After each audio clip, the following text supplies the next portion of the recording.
Good morning, everybody. This is Alex St. John, aka the Saint, streaming to you live from the Playcast barn. It's 5:13 in the morning, and oh, have I been a negligent streamer. Something has transpired out here in the barn that has made it extremely difficult for me to stream. Here I am using my freaking iPad to stream. I can't even play my theme music. Because artificial intelligence has taken over all my computers. I am not kidding you. It's amazing how what has changed and how rapidly it's occurring. So I used to come out here in the barn and I'd code for a while, and I'm working on media technology. So it's very, I'm drivers and graphics cards and sound, the same hardware that you need to use your computer. So when I'm working on this technology, if I want to test my code, I have to run it on the computer, and the screen will be flashing, it'll be making sounds, the inputs. Well, I can't use my mouse and keyboard because it's running test suites. So I blog, I talk to all of you guys to entertain myself for a bit while my computers are all working. And because I'm working on media and I'm I used to be a very prolific engineer, I'd have multiple computers. So that one's testing and running test suites. So I'll be working on something over here. Now that one's testing, and I'd work over here, and then they'd all be building.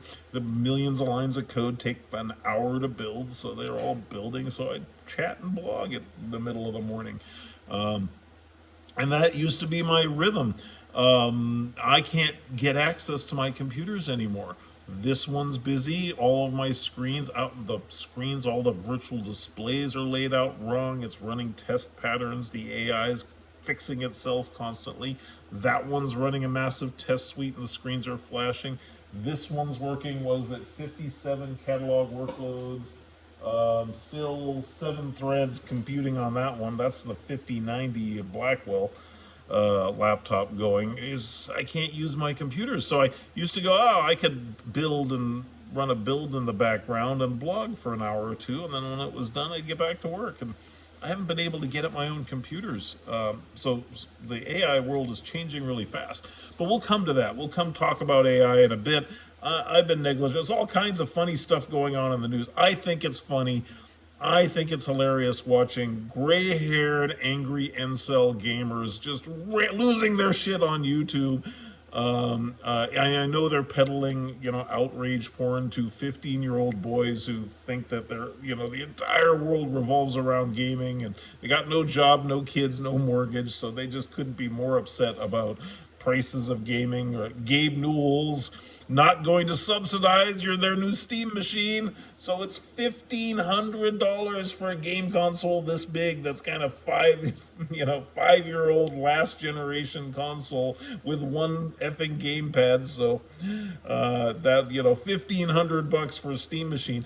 The next generation Xbox looking to be a $3,000 or $4,000 device. So you've got Microsoft setting up leasing programs. Financing programs, so that you can, pay off your console over its 5-year life cycle, just like you do a home mortgage or a car.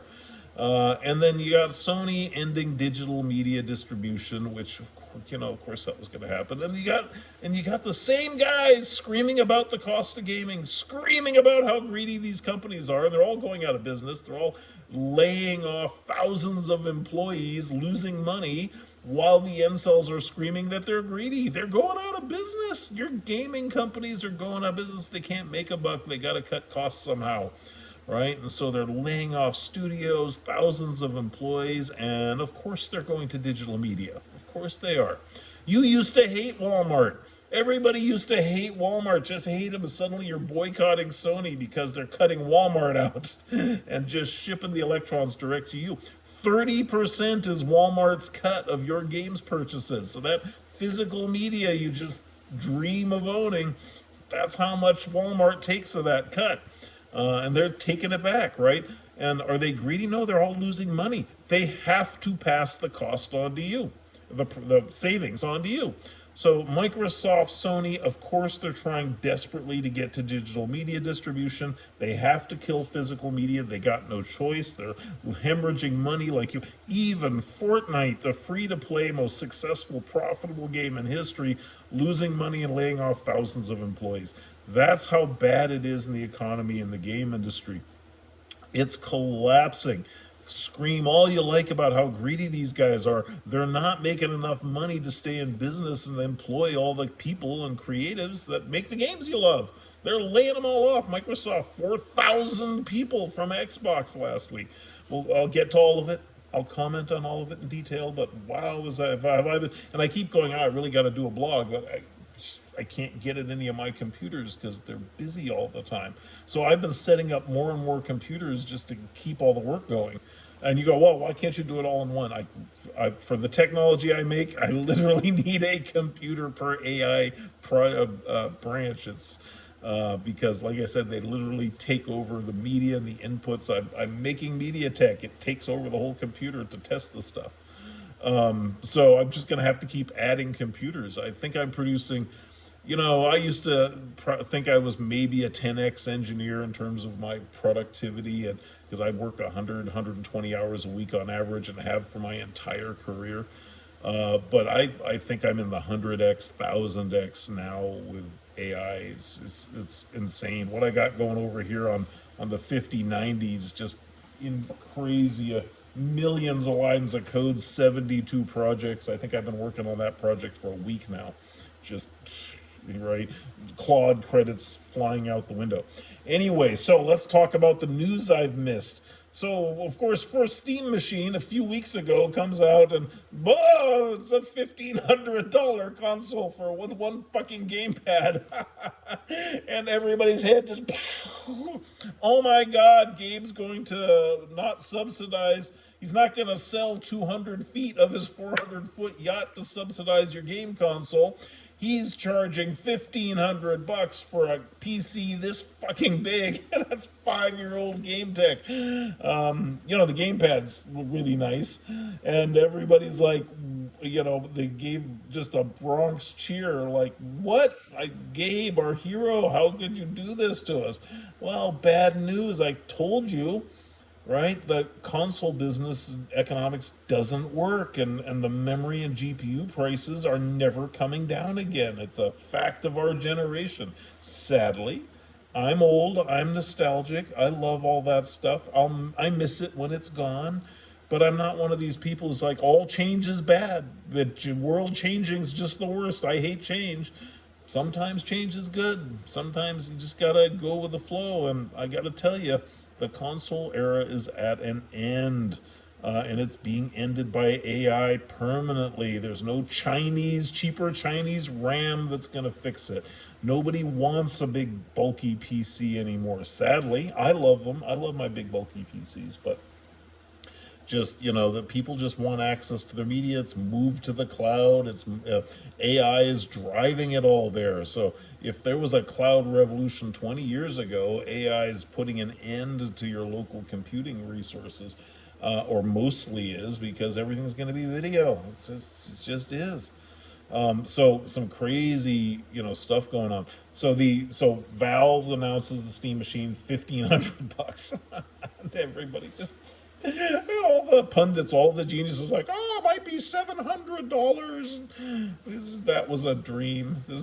They dreamed it was going to be announced at half the price it is, and the price isn't done going up. Right? You can't even get a Steam Machine; they're in limited supply because the cost of console components is flying through the roof, and is predicted to keep doing that. So it'll be 2,000, 2,500, 3,000. Say goodbye, right? And Microsoft has announced they're doing financing plans for the next generation Xbox, because the specs of the Helix, if they still make it, it's like a $3,000 or $4,000 console. It's like a home mortgage. you're gonna have to, you're be paying it off like your college debt for the rest of your life. So, if you like your consoles and you're a rich old incel who still loves them, then they'll be happy to sell you a $4,000 console, I guess. But the rest of the world's is moving on to digital distribution. And then you have them screaming about ownership, right? Because Sony's solving the cost problem of your games by just digitally distributing them, so you don't have to give Walmart, who we used to hate, a 30% cut. and all the packaging and all the plastic debris that was, you just send a nice, clean, shiny, environmentally friendly electrons, and they're boycotting Sony over that out there for some reason. Maddening, just lunacy. It just makes no effing sense, right? And they're screaming about owning their games, which they never did. Right, it's really hilarious. You just go, oh, the games are they're cutting off my service. I want a refund. And have you ever tried playing your Blu-ray in England? It doesn't work. The games were always the whole purpose of a PlayStation and a Blu-ray DVD player was to prevent you from playing media and games you didn't pay for. Consumers go, oh, these are enabling devices that I pay thousands of dollars for to enable me to watch my media. But those are digital rights management systems, incredibly expensive, sophisticated devices, made over heavy and heavily marketed to you as a value proposition to get you to buy your own inability to own media. This is what you've been doing it the whole time. You never owned your media. So the DRM systems in your Blu-ray were preventing you from copying it, preventing you from sharing it, preventing you from reselling it, from taking it to sending your DVDs to friends in other countries. All of that was all revocable. Sony at any time could go boop and you can't play movies anymore. So the internet era has certainly accelerated and enabled that trend, but you never owned your media just because you bought a piece of plastic. You didn't own it.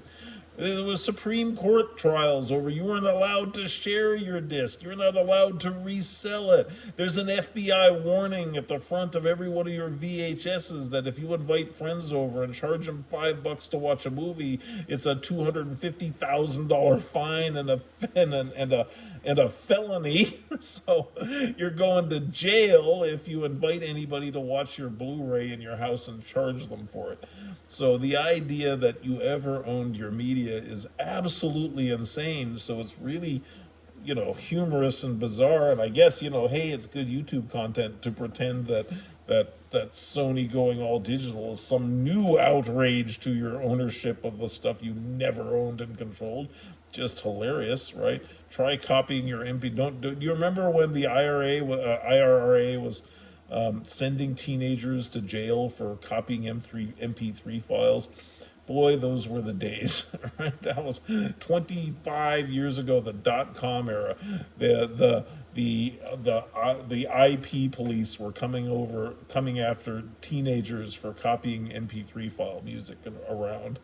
Oh, those were the days. Back when we really owned our media, right? So the absurdity never stops. So there's fake outrage over Sony trying to save money. And again, you go, well, they're greedy. They're losing money. They're not making any money. So you get $100 for a game. Nobody's buying them. They got to lower the price to you for you to be able to buy the game. So that savings that they are going to take from cutting Walmart out of the picture, everybody has to pass it on to you. They're going out of business. They can't sell enough games at any price that they're able to practically charge you, given the cost of it. So they're laying off all the people. They're digitally distributing the media. They got to pass the cost savings on to you because you're not buying games at $70 or $100 anymore. It ain't happening. So they have to pass it on. So you can they're greedy and evil and so forth, but they do have to pass those savings on to you. So when they, and again, I was watching, I'll link him below. Again, I apologize. I wish I could, comment to it, but my computer's tied up. I can't get at my own machines because Claude owns them now. Yeah, it's such a weird. I feel like as a kid, I dreamed of Star Trek lifestyle, science fiction, Commander Data's artificial intelligence, the 80s, and here we are. Here it is. Oh my God! Right? It's just amazing. Never thought I'd live to see science fiction like this actually unfolding. It's the craziest thing. I remember meeting Ben Bova, who, one of his books, I think it was Fahrenheit 451 or whatever, but there's a vivid description in one of his books where he's just talking about rockets launching for the moon and Mars and just constantly going off over, the skies. So people are out watching rockets go up every day. And we're in an era now where if you live in Florida or Texas, that's absolutely what's happening. I was living in New Zealand. There were rockets going up every day. You'd go out at night and watch the rockets go up. So yeah, I feel like we've arrived in the future. It's a science fiction movie, and we're here now. It's amazing. But anyway, back to outrage porn. Sorry. So of course retail's dying, right? I mean, frickin' Best Buy is a museum. So is Walmart. And the gamers are going like, why? Well, why can't we? We can still buy books. No, nobody's buying books anymore. Nobody reads them anymore. What are you kidding, right? You can still buy Blu-ray DVD. Nobody's what you buy them for your grandmother because she can't figure out how to log into Netflix. Please, nobody's buying that stuff anymore. It's over, right? You got some old folks who still have some Blu-ray devices and things laying around, and the internet's kind of complicated to use, but it's all dead. It's just gathering cobwebs and shrinking shelf space, and where is it? Remember when you went into a supermarket to buy your groceries, and the latest Harry Potter movies were like $10 discount Safeway on the end caps, right? What's on the end cap at your Safeway now? Just little cards with currency, Steam cards, and there's your Fortnite cards and your Robux, just the cards, and you just beep and there's put money in it, right? And why do you do that? Why are there even cards hanging there? Something fundamentally important about it is that games are for kids, and the kids don't have credit cards. And if you gave kids credit cards, they'd run up $3,000 tabs playing video games, which parents can't support. So the reason candy and game cards are right up there by the checkout counters because it's currency for children, because that's who games are for. And it's a way of giving them cash they can spend online, some kind of spending freedom that limits gives parents control, because we all know what happens if you trust a game or a kid to attach a parent's credit card to it. Kid goes crazy running up a bill. And the game company, because we made it this way, we passed laws that required the game companies to do this, and then we're outraged when they did it. They're not allowed to ask how old you are and are you a kid, and they're supposed to throw you out if you admit you're a kid. So they just go give you, and what's funny is they're all praising Valve for this, which is hilarious, right? Valve can go, look, as long as I get a credit card, my billing relationship isn't with a 8-year-old kid or a 9-year-old kid playing games. It's with the parent who gave me the credit card. So I'm just going to pretend there is no child in the picture, and it's just 55-year-old incels playing Among Us day and night during work weeks, and just running up bills on the credit card. It's definitely not a 9-year-old kid doing it. So good job. We protected the children. They're anonymous online. They don't exist. And so if you can get a parent's credit card, you can milk it like a cow and pretend that there are grown-ass adults spending all day long playing Roblox. And Nintendo and Roblox will tell you that's the case, because we mandated lying about kids' age online. And then we complained about being ripped off by the game companies. So we demanded that they verify our age and identity to even use a computer anymore. And we can't figure out how that happens. Yeah, so that the government solved that twice. First, we demanded they protect the children by absolving game companies and publishers from even knowing or pretending kids exist.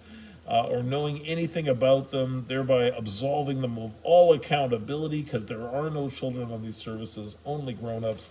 Problem solved.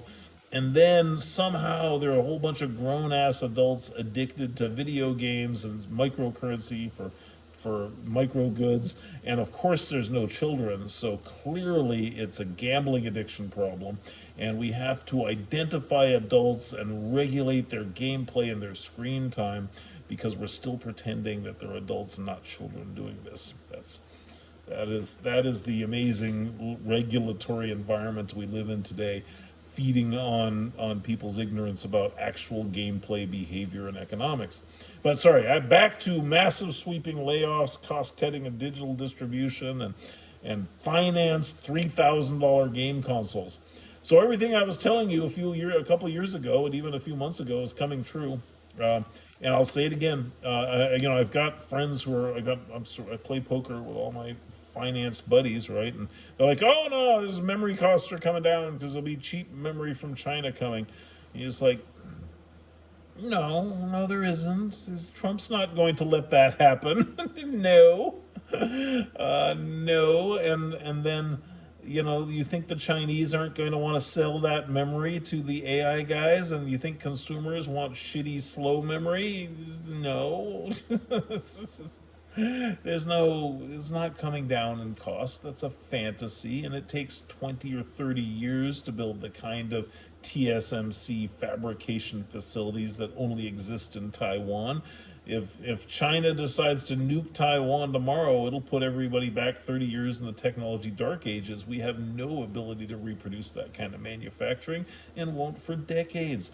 The price of your GPUs and memory is never coming down again. So, I'm sorry, I'm not happy about it. I don't want to tune into somebody who will tell you something else because it makes you feel better, but I'm just saying it's over. Those days are gone. And NVIDIA and AMD will never give it. Well, maybe AMD is still different, but NVIDIA is never going to give a shit about gaming directly again in the way they roots. I mean, it's good it's good branding. It's the same reason Microsoft keeps Xbox around is, everybody would hate them, and all the retirees wouldn't invest in them if they didn't understand something about what their product was. So it's useful to have a popular consumer product, although Microsoft's done a bang-up job of maintaining that. And then you also have the people going, "Oh, Xbox is dead. They're shutting it down. They're shutting it down," which has been going on for 20 years. And people don't seem to realize if a big company wants something shut down, they just go, done. You think Satya Nadella screws around going, let's just bleed out slowly and humiliatingly with layoff after layoff and just never-ending bad press? No, of course, that's a stupid thing to do, and they know that. Executives know that. If they intended to kill Xbox, they would have just shot it. But they don't. They're trying to save it. And they're doing exactly what they need to do to save it, despite the ignorance of, the babbling morons out there claiming otherwise. Because I told you before I go, the problem is Microsoft. I've done some tongue-in-cheek episodes making fun of this situation, but I'm going to say it bluntly. Microsoft should never have been making games. Yeah, okay, maybe one or two. Maybe really boring ones for, executives like Flight Sim and golf or whatever. But they should never have gotten into the game studio business. Never, never, never. Big mistake. Microsoft was a great platform company. And the greatest thing about DirectX and the greatest thing about making a PC-based Xbox was to make a gaming console platform and to make 90% margins on just like Gabe Newell does over at Valve, just on taking a rake on everybody else's game sale. To be Walmart digitally, that was Microsoft's smartest play. And because, a bunch of Asperger nerds who run the company, at least in my day, wanted to make games and thought it would be fun, they steered Microsoft down a course of running giant, bloated, expensive game studios. And Microsoft's the least fun company on earth. They're not fun. They don't have joy. It's a giant enterprise money factory. And so, the soul of great game design, the passion and love, gets lost real quick at a giant organization like that. So they should never have been in the game business. So I was saying, one of the things I've said previously is that they want to get, I was jokingly pointing out that Apple makes more money in gaming than Xbox and PlayStation combined, and you don't even know the name of the Apple CEO in charge of gaming because they don't have one, right? So the Microsoft's, the path from the $26 billion a year crappy money-losing game business Xbox is in to a 50 to 100 billion business is to cut it down to maybe a $5 billion business, maybe even a $2 billion. to shoot all the things they're invested in that are the wrong business model, because Microsoft and the Xbox should always have been. Microsoft was born as a great platform company and they should have stuck to it. I'm not saying that there isn't some justification for some game studios in there for Microsoft, but the kind of, we're gonna just own everything and take all the risk and be a giant enterprise corporate behemoth trying to make fun games, right? They just back themselves into a corner they can't escape, and they need to get out of it, right? So the fastest path to Xbox's revitalization is massive cuts. It is. It's the only way out. And they know it. And again, the interesting thing to watch is when big companies who are, trying to do the right thing financially, not always, whatever your ethical theories are, but we'll just say their corporations exist to profit. But if they're trying to do the right thing, what it is going, okay, let's rip the Band-Aid off quickly, take the press hit, take the morale hit, and get out of there. So I think that reshaping has to go on, and I think it's quite fascinating seeing Asha, right? She's going, here's some happy news and some gimmies to kind of prevent the rancor from the angry incel crowd, and then yoink, killing all the games and laying off 4,000 people. And by the way, we're gonna have to finance your $4,000 game console. And also, I was really irritated today because I'm trying to work here, and frickin' the Xbox console on Windows is like malware. It's popping up dialogues with meta UI, and oh god, how does Microsoft manage to suck the joy out of gaming? It's like they somehow can't make it fun. So I'm sitting here with people, I have no idea who they are, inviting me on Xbox, and while I'm trying to work, boink, boink, and every different computer, and they're all doing it, and I have to go search through their shitty hidden UI and turn off all the notifications, and it just boinks again. Unbelievable how bad the Xbox into console integration experience is in Windows. Shocking. And it's agonizing, and you go, everybody stop.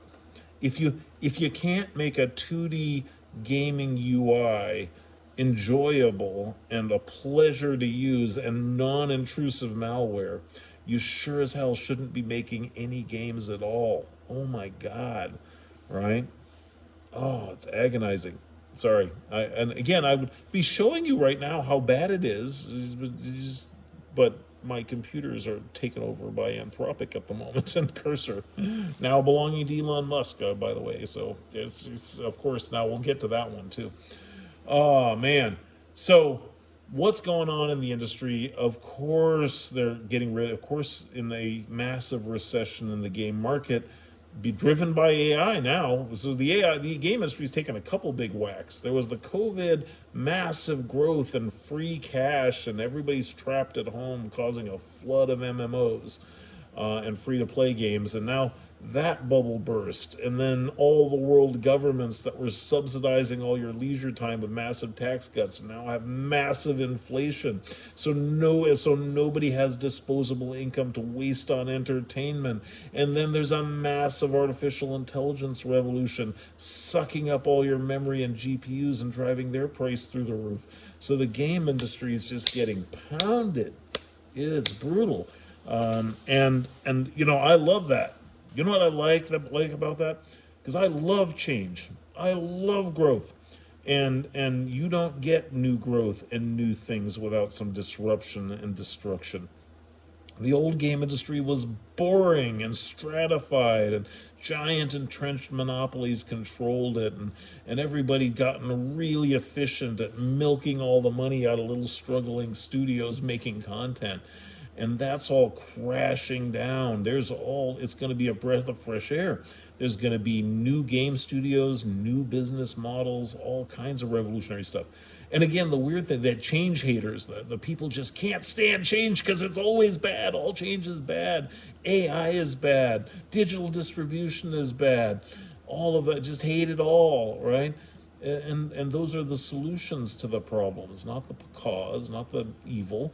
So AI games, small individuals be able to, I love, some once in a while I'll do science commentary because when my computers let me use them anymore, I would watch. I can't even watch YouTube because it'll turn it off and go, I'm sorry, that process is blocking installing the driver I'm testing. Boop, there goes my YouTube science show while I'm watching it on the computer.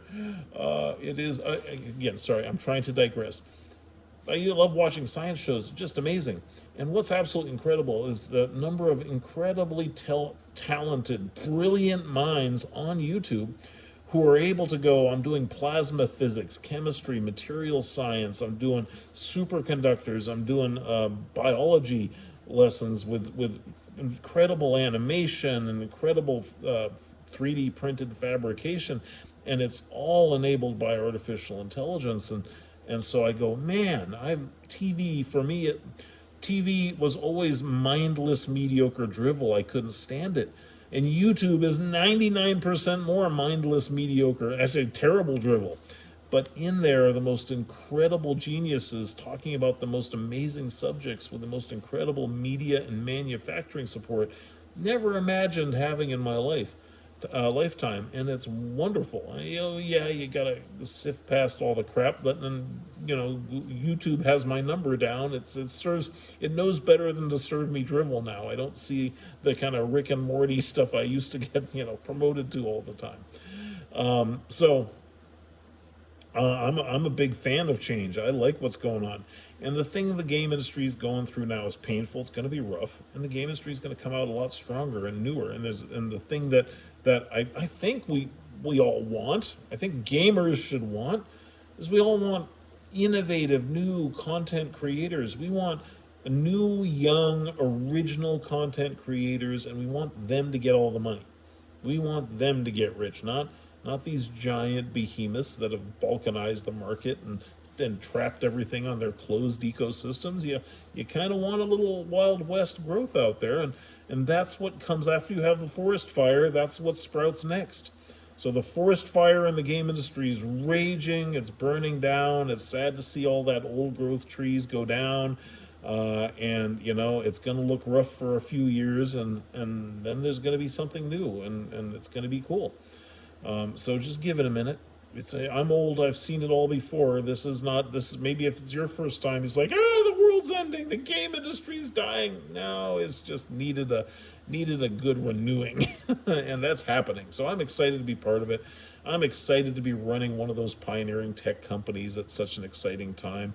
Like I said, the AI thing is a dream come true.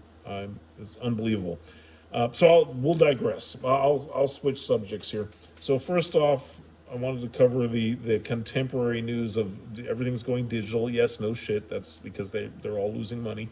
Everything the angry incels, they're greedy and profitable. They're all going out of business. Everybody's losing their jobs. Their stock is collapsing. Not only do they have to cut costs somehow, and how about by not manufacturing stuff and paying Walmart a 30% tax? That'll work, and they have to pass it on to you. They have to, because you won't buy it at $100, so they make zero if you won't pay $100 for something. If you'll pay $70 for something, then now they make something a number greater than zero. That's how economics work. So they have to pass the costs on. So they are absolutely figuring out how to cut costs. They're trying to pass it on to you. And they have to use AI to generate content because they can't afford all those expensive people anymore. It's a recession. You're all bored with the same flood of Fortnite likes. And so all the studios, with hiring all the people making the same shit you're fed up with, they got to go. They got to get new jobs. They got to make something new. They got to start new studios making original games you actually want and business models you'll actually pay for. So, and a lot of talented people will be entering the market and picking up artificial intelligence tools and using them. And hopefully you won't reject them for using artificial intelligence tools to save themselves and to apply their talents in a new way, just like all the science programs I love watching. So, the animosity toward AI, I go, I get it, because there's the perception that, oh, Jensen and Elon Musk are going to own it all. Yeah, there'll be an element of that, but not completely. Because one of the things that's amazing about disruption and change is that what really happens is often a surprise. There's lots of room for exciting surprises here.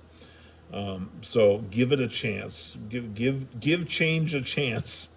give the unexpected an opportunity to happen. Because I'm certainly excited to participate in it. I'm doing unexpected things, and I think there are other innovative people who are doing it too. So let's talk about what's going on with artificial intelligence and how it relates to this, right? Because now you also got the angry incels and the miserable people who are online, just miserable, just hate everything, just can't stand data centers in their country, just can't stand all that manufacturing and infrastructure leaving China and occupying beautiful, verdant Arizona deserts, barren wastelands, and everybody going, they're using the water from the desert to do something. I love the way the press talks about using water, right? Like they have to take absolutely crystal clear. You have to take water that isn't, if it's not absolutely crystal clear, and distill it. One.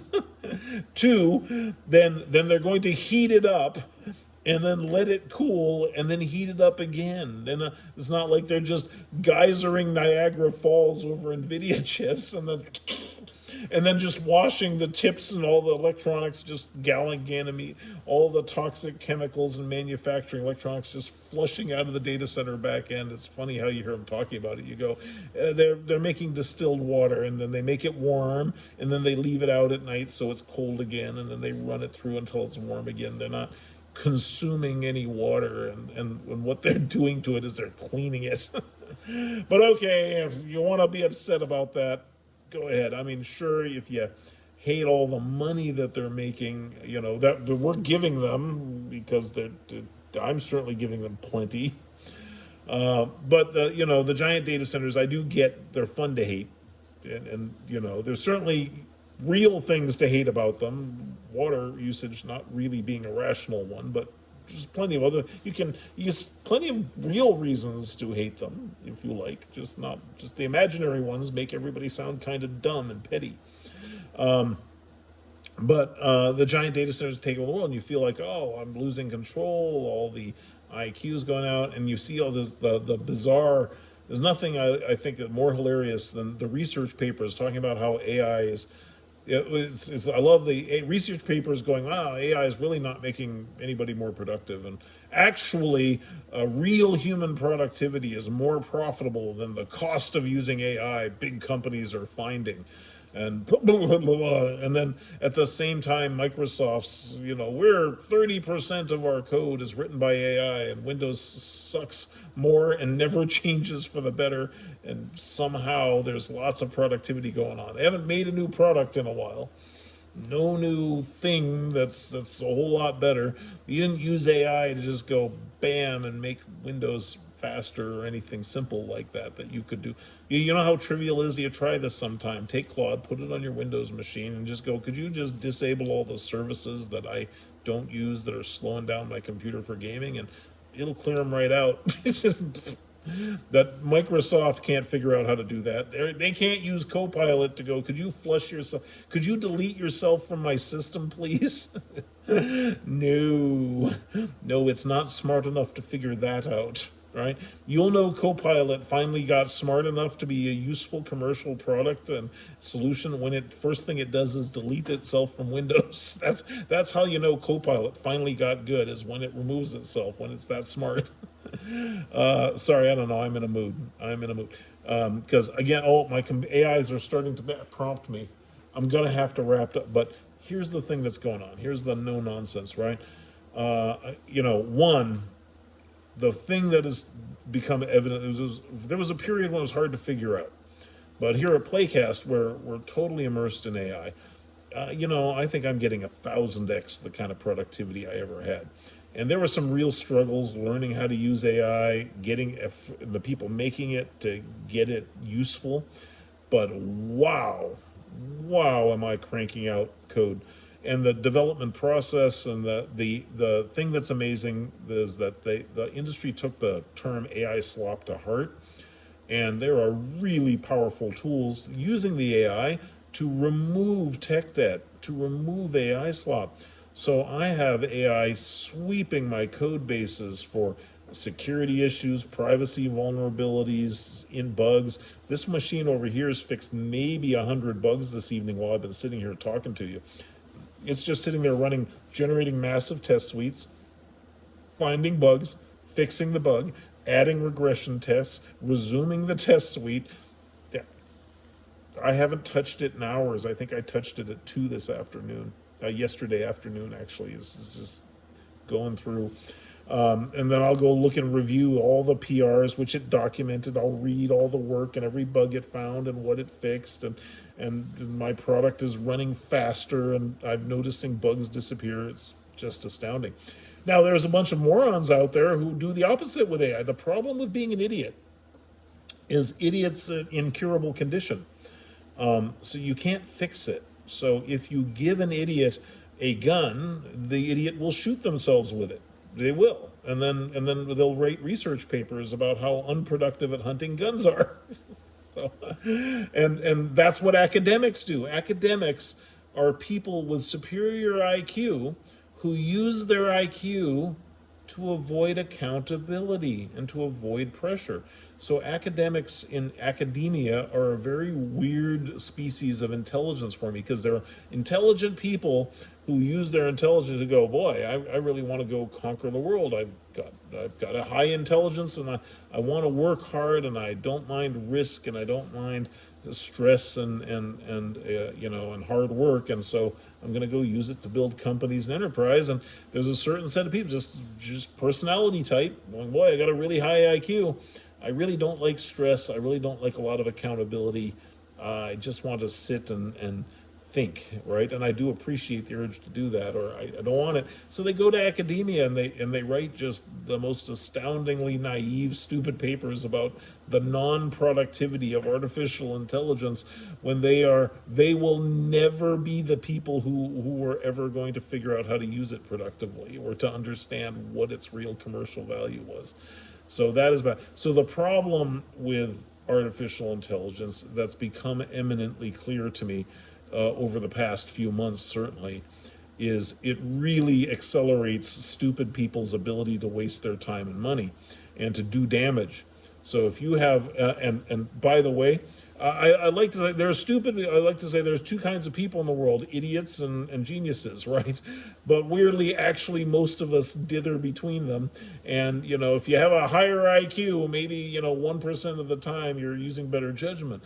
I am absolutely the guy who has blown up our code base with AI slop and been subject to the chagrin of my peers and coworkers and my employees in my own business, because I was the guy doing it. Oops, sorry. And other times I'm getting sweeping amounts of productive work done, and there has been a learning curve. So it's fun to use the general category of morons as a straw man for is just all of us at some point. But generally, AI accelerates moronery dramatically. Morons can destroy productivity much more efficiently than they ever could. They can wipe out hard work. They can take their dumb ideas and perpetuate them to an entire organization instantly now, crippling everybody else's productivity and causing more stress and discussion than there ever needed to be. So AI is a powerful weapon of anti-productivity in the hands of idiots. Absolutely. And I fully confess, there have been days when I was one of them and other days, and hopefully increasingly so, I've noticed, incredible powerful tools of productivity. And so easy to access. The funny thing is that when it's working really well, you go, wow, I want to push it further. And then it breaks and you waste everybody's time. So one of the tricks is I've found is that you have to stay in the productive envelope of AI, and it's moving fast. It's a moving target that's different everywhere. So the key to mastering AI productivity is to find the middle zone and move with it, and stay right there in the middle. You get out there on the cutting edge, you get all ambitious with it, and boom, you cause a major mess and waste everybody's time. And cancel all the productivity gains from that brief moment in time when you just found the sweet spot of maximum productivity with AI. If you just had your ambitions just scaled appropriately.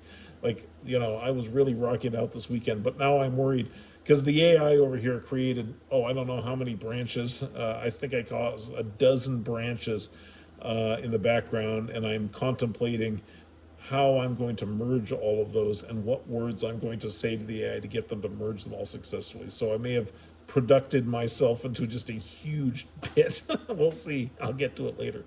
But so the AI, the kind of imbecilic academic, it's not productive, or also the idiotic, companies, AI is not productive. And there's some really weird reactions I've seen, which I gotta say, I kind of understand both, right? I'm way out there on I'm all over change. I'm all over the new thing. Just everybody use it. I'm that guy, and that's not always a good decision. I'm definitely on the cutting edge of being the first to get maximum productivity AI and the first to blow myself up with it, and I definitely do that.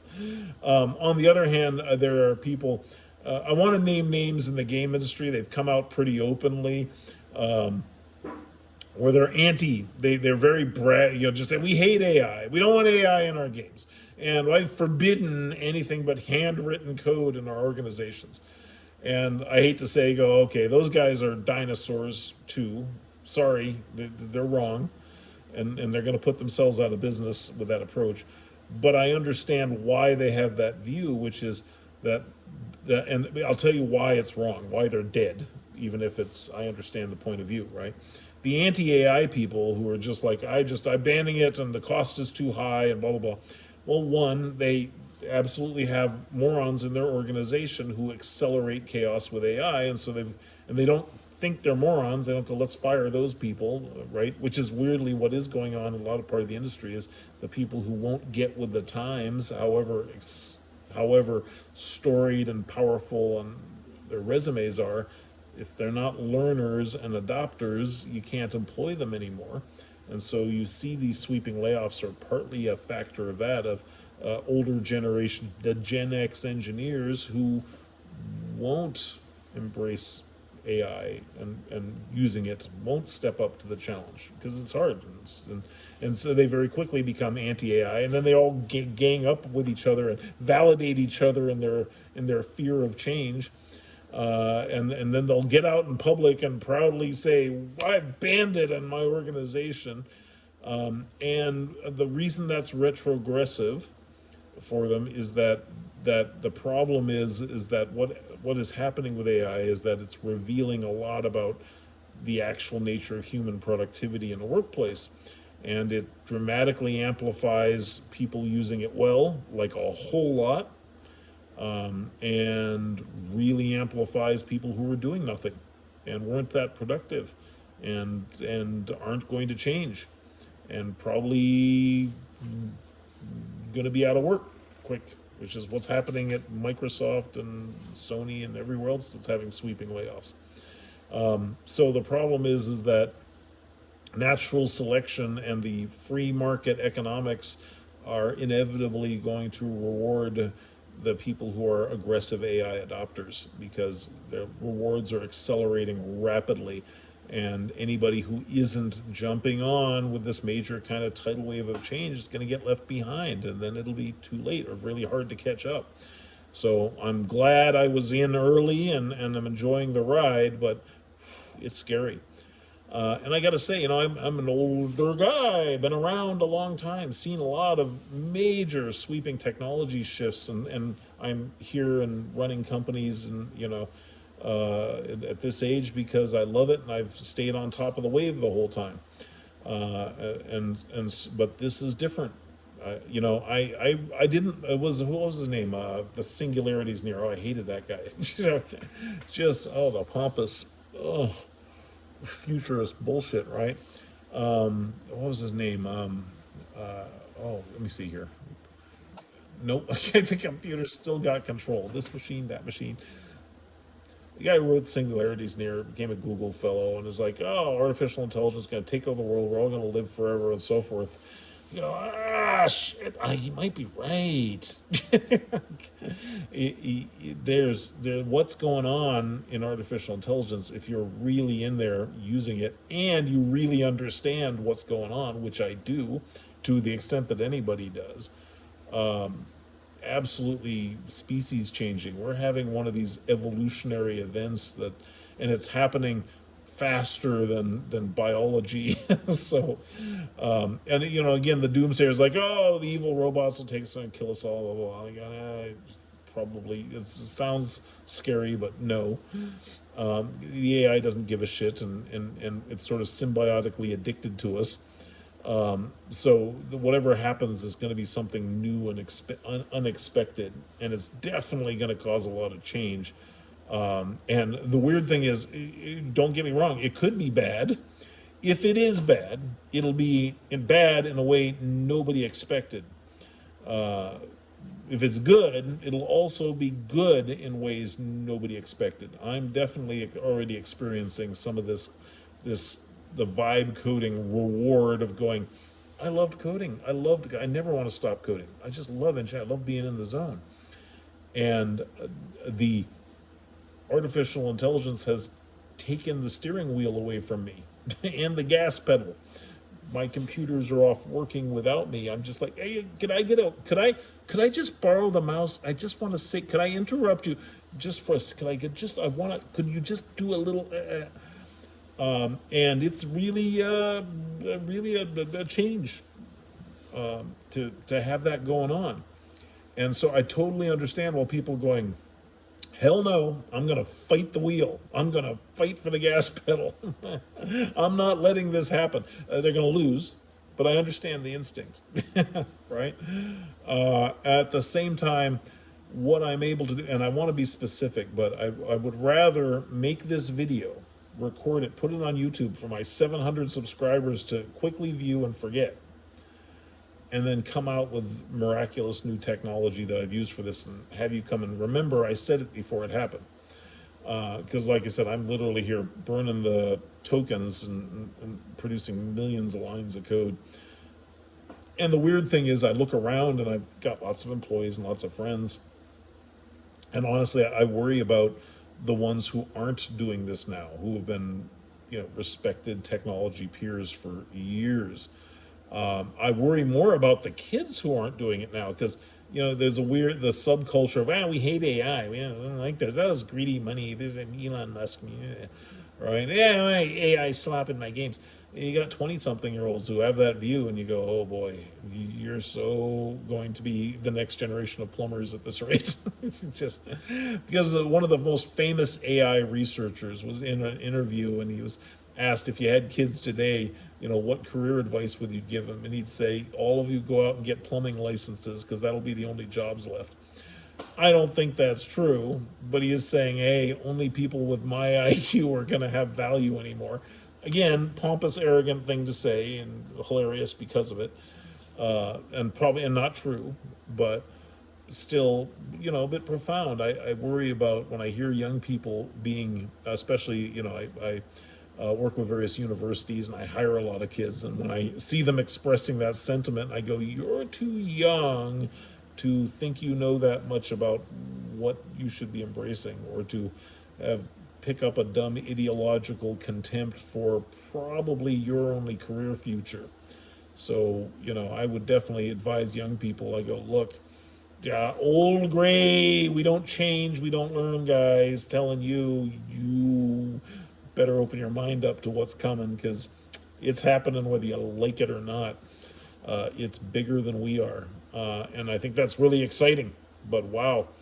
Again, sometime I'll go into it in depth with people who are interested in listening, but I do in big deep dives into tech all the time, and maybe I'll get 1 or 2 more subscribers. Sometimes I'll lose one. So I don't think people have the attention span for me, and I don't do the big media production thing because it takes time. And maybe I'll fire up the AI and start saying, turn me into a music video, a digital twin, at some point. But at the moment, I just like to rant while the computers are all busy. So the thing that I think is really interesting about what's happening with AI is I am using it to the absolute extreme, the most advanced, expensive models. And what they can do is absolutely remarkable. The ability for me to go, it's like managing, how do you put it? Managing humans is a lot of work, a lot of error, a lot of correction. And AI is not perfect, doesn't read my mind. It's actually quite informative about how to communicate effectively with language. Weirdly, teaching AI, prompting AI is teaching me a lot about how to talk to humans correctly and get the right results. It's very educational. But the thing that's interesting about prompting AI and what it is able to do and how much agency it's acquiring is it's science fiction. Yeah, right. And again, I think it's unfortunate for the people who aren't deep enough or nixing it and trying to use AI slop as a way of pretending, it's not happening, the world's not changing. I think that they're missing out, and it's a mistake to miss out, because my perception is this wave is very big and it passes quickly.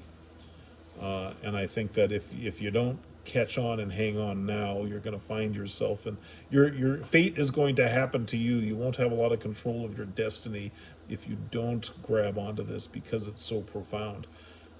Because when I look at what's happening, I went, wow, if somebody like me can sit out here and keep 7 computers busy constantly churning out millions of lines of code, the amount of years of management and VC money I used to have to raise to produce technology like this over a period of years boggles my mind. And the rate at which it is becoming more autonomous at handling these tasks.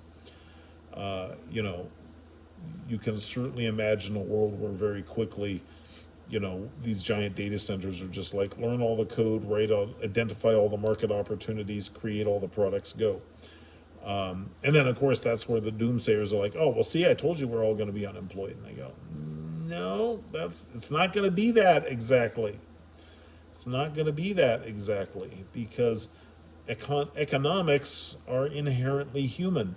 They're inherently about us, and the AI consumes money and energy that is a byproduct of human intelligent labor. So, I think the dystopian Matrix-like future is more fun to look at as you go, it kind of needs us. It goes, oh, the AI needs us as biological batteries. That's sort of a dumb sci-fi premise. But it may, how do you phrase it?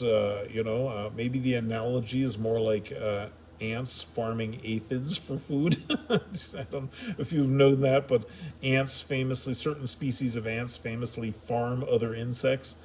And so you could say we're farming the AI, or very quickly it's farming us, but that doesn't mean we're indispensable, or we're dispensable, or that it decides to exterminate us all or anything of that nature. It's going to be weirder than that, because it will be driven by unpredictable economic shifts. One of the things I think is fascinating to me to think about is that there's not a shred of doubt in my mind that the AI is a superior market investor and predictor now, vastly superior to the vast majority of human insight. And so, the days when I used to like to day trade and, think I knew something about the stock market and go, oh, I know what this means, what NVIDIA's doing, I'm going to buy some now, are well over, I think. And so the world in which the artificial intelligence is investing everybody's money as optimally as possible has some really interesting economic ramifications. And so it's again, I would love to speculate about it, but the one of the things that's fascinating about the stock market is it's inherently prediction removal, right? If you look at the stock market, it looks like a graph that looks like it has some structure, seems like there's some patterns there, but anytime you identify one and try to make money on it, it seems to disappear. And so any obvious pattern in the stock market is a way to make money. And so people look and comb, all the world's smartest people with the biggest computers comb the stock market for identifiable patterns, and then they suck the profit out of them, and the pattern disappears until the stock market is less predictable. And so when you have a major shift like this going on, particularly driven by artificial intelligence, the removal of predictability from the future is one of the side effects. And so if you like your dystopian science fiction stories, one of the things you can be sure of is that those patterns, which are highly expected by people, will not become true because they're highly predictable ones. And what is left is something people couldn't anticipate. Science fiction novel writers couldn't imagine, or the narrative or the idea was too complicated or too boring to make a good story. And so what you have the same phenomena going on in human destiny now, because the rise of artificial intelligence is removing predictability about the future from humans.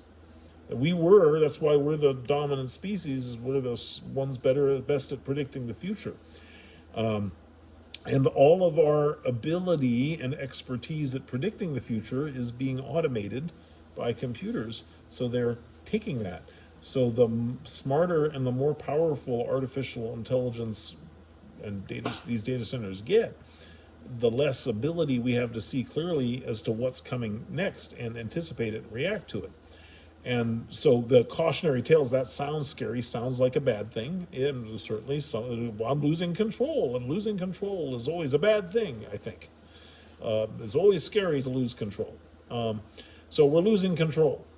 Interesting. On the other hand, that's not a bad thing if the thing you're losing control to is optimizing economics to your benefit, because it needs the electricity and the manufacturing capacity that we uniquely represent for the minute.